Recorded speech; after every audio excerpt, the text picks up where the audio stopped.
Hello folks, and Happy New Year if you are already in 2025, or Happy New Year's Eve if you're still in 2024 like me, at least for another hour and a half.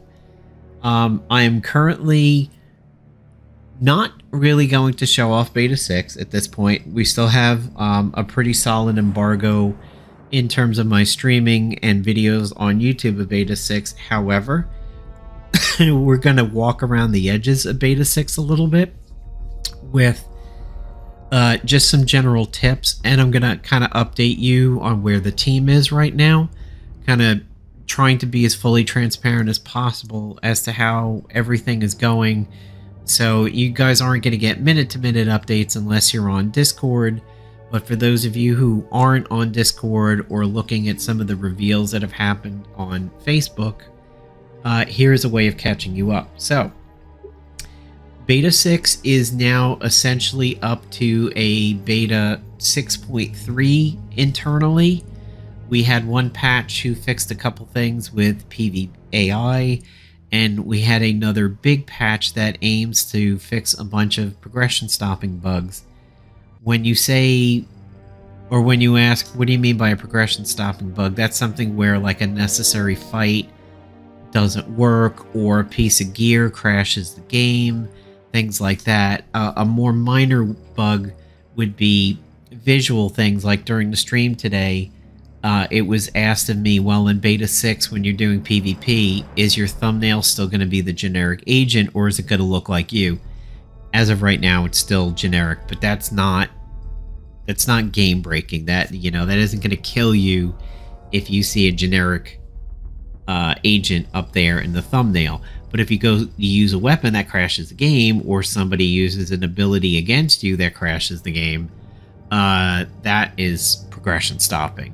So right now I am on the second patch of Beta 6. I've applied the PvP patch, and then I applied the big one that just came out yesterday, where I re-downloaded the game again and overwrote Beta 6. So essentially I'm on Beta like 6.3. Couple things that I wanted to point out to you guys, since everybody's save is going to be reset as you come up from Beta 5.2 to Beta 6.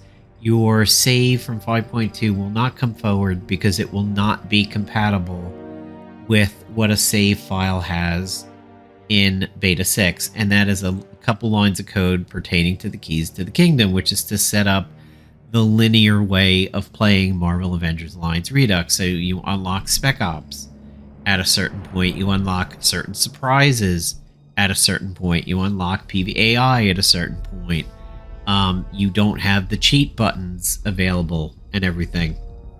Now, some people, when they hear, oh, wait a minute, I'm not going to be able to cheat my resources and everything, what am I going to do to speed things up? Well, when you want to speed up your timers, just get into combat. So right now on the screen, you can see that I have 3 jets going for 20 minutes.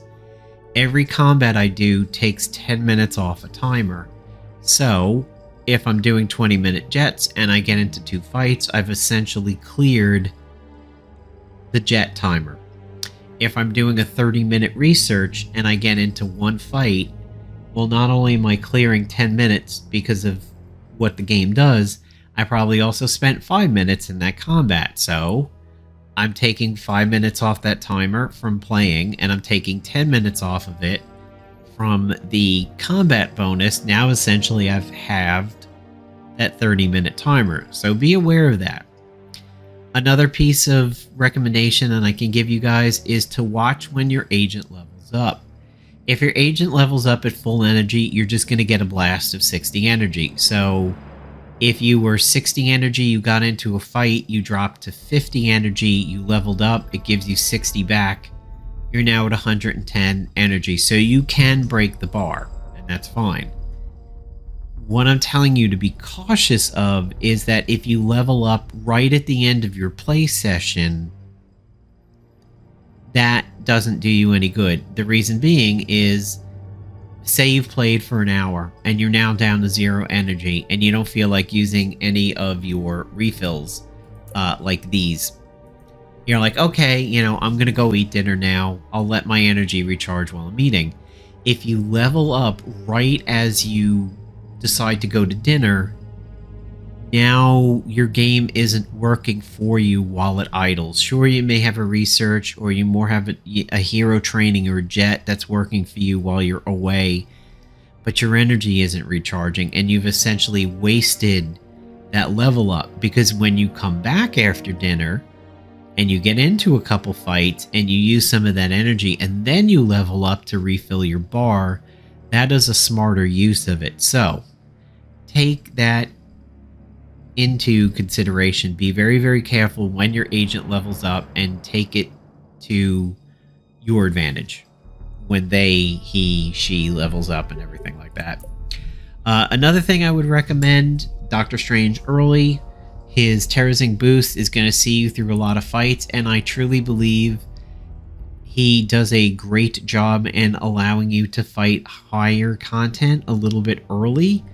I'm level 8, and I have already gotten a couple stars in chapter 1 on just about everything other than the premium mission.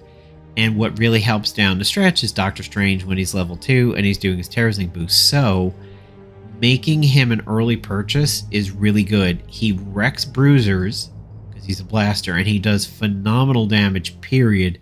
But he does exceptional damage against bruisers when he gets his crit going. Plus, he has a chance of taking some extra turns. And terrorizing boost is godly at any level, but it really can make or break your early game. You're going to see Iron Fist on my screen. It was a misclick when I was presented with the free character. I thought I clicked Navy Cyclops so that I could get flanked, because I really, really wanted to test flanked. It fell apart in 5.9, and I wanted to see if flanked is working better. Also, you get disadvantage and you get combat awareness, so he's a little bit like Neurotrope on a stick. I don't know what happened. I wound up with Iron Fist, but he's semi-pulling his weight. My preferred early scrapper would be Spider-Woman, mostly because Venom Strike into Brawl is a lot of damage, and Venom Blast has that biofeedback, which is really, really good. Plus, the mind control is really, really good. Fear Pheromones didn't work in 5.9, so I don't know how this is doing yet.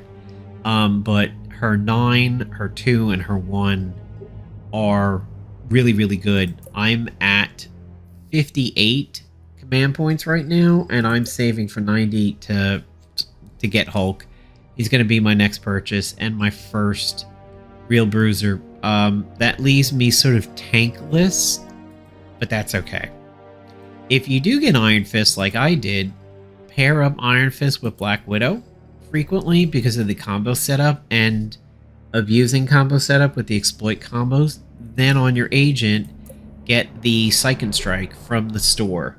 Seiken Strike works really, really well when you have Black Widow and Iron Fist around, as it is one of the early melee unarmed things the agent can actually do. And if you were to get a follow-up attack, which is Brawl, that also counts as melee and unarmed. The SA Skirmish is another one that I would recommend early. This is neither of these two are gold purchases, they're silver purchases. For gold, save up and get the rocket pistol as soon as possible. Clearly, I don't think we need to hash that one out. It is a very recommended piece of gear because the burning parts of it work well on the ice giants that you face early in the game.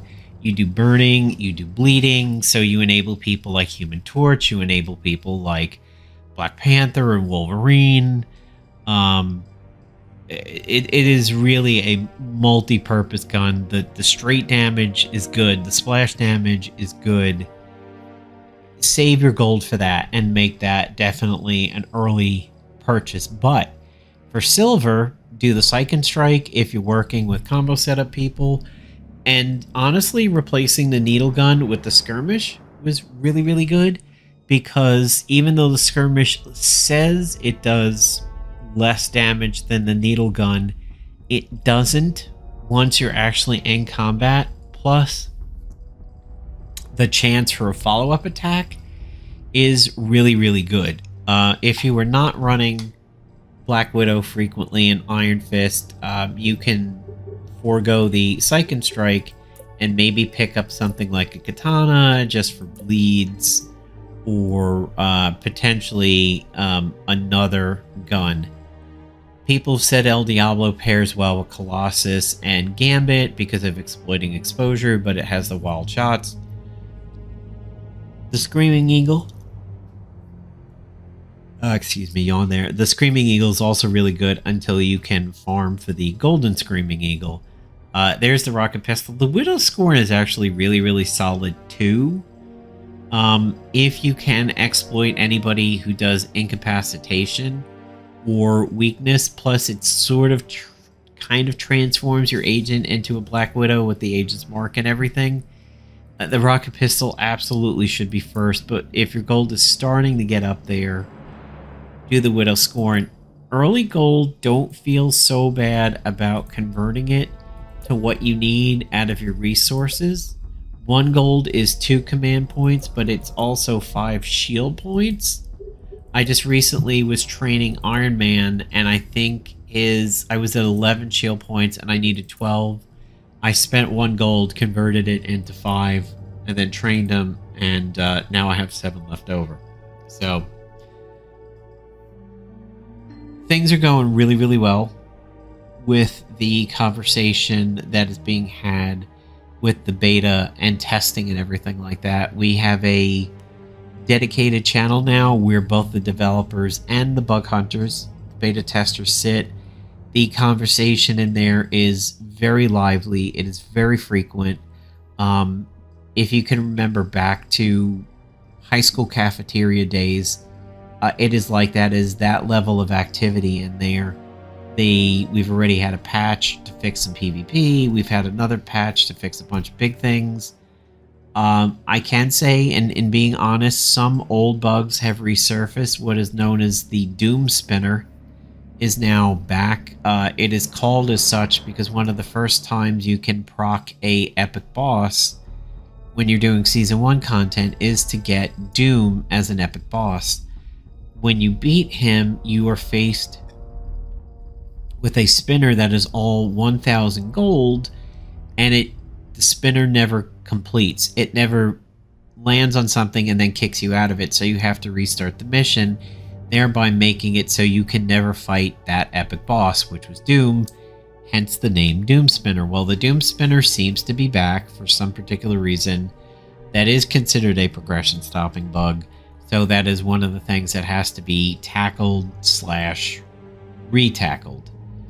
But other than that, things are going really, really well. We're seeing a lot of real-time bug reporting and fixing over there, which is very good. Previously with 5.5, 5.6, 5.9, a lot of it was just a very quick discussion and throwing stuff on a sheet and seeing if somebody grabs it or not.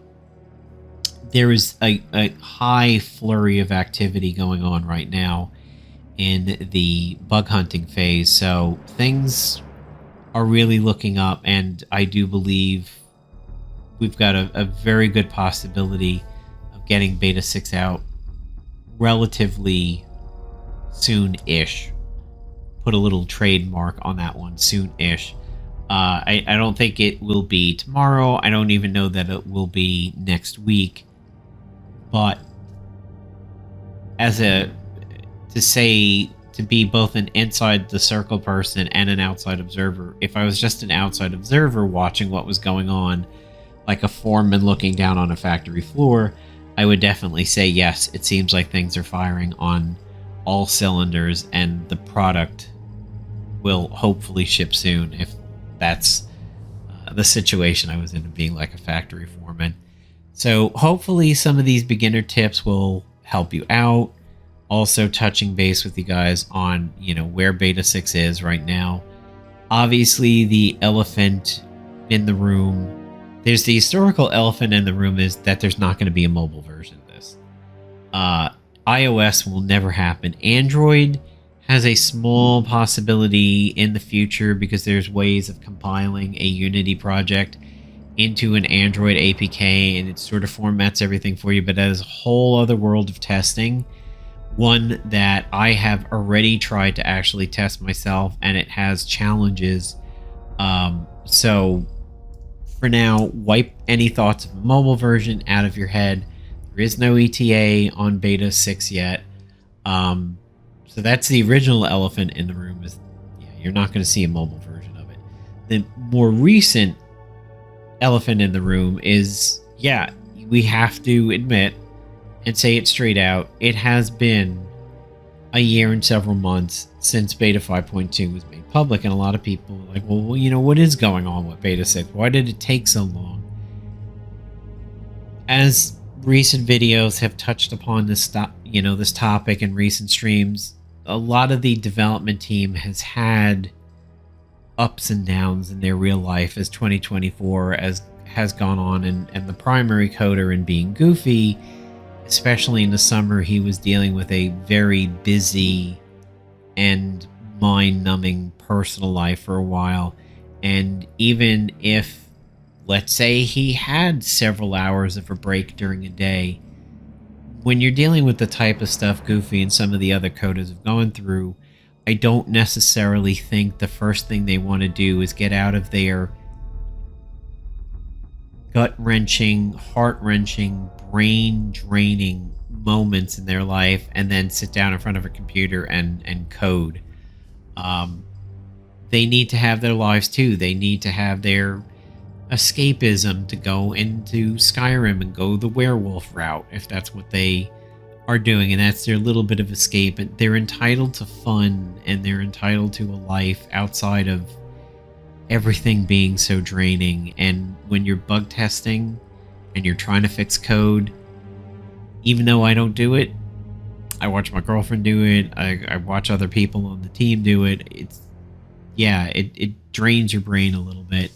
So when you have really emotional real life items going on, you probably don't want to sit down and just pour through matrix levels of code for hours. That doesn't sound like my idea of fun, but things have gotten better for a lot of the coding team in recent months, so they're able to tackle this beta production in a way that they haven't for several months. So, as always, hang out a little bit longer and basically kind of think of this as how the world turned on its end, even with AAA games during the pandemic and everything. I mean, so many things were delayed in 2020 because of that.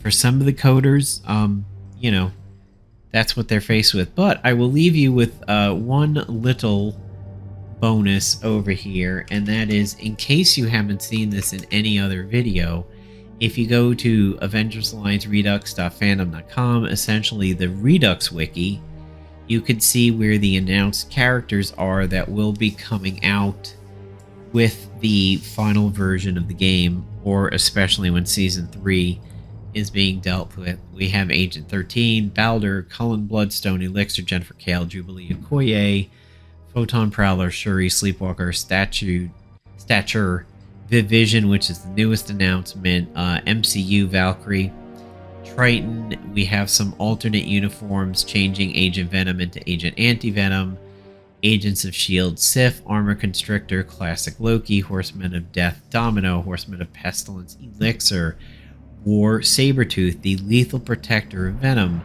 Modern Black Suit Panther, New Mutants Cannonball, Phoenix 5 Bishop, Phoenix 5 Captain Britain, Phoenix 5 Molly, Phoenix 5 Phoenix, Phoenix 5 Storm. And we have some new villains in Boom Boom Death, Famine, Gorgon, the Tommy Shishido version, Killmonger, Multiple Man, Nightmare, Pestilence, Pyro, Rhino, Taserface, Ulik, who I used to like in the very, very beginning of Marvel Future Fight. As a matter of fact, that looks a lot like the Marvel Future Fight version.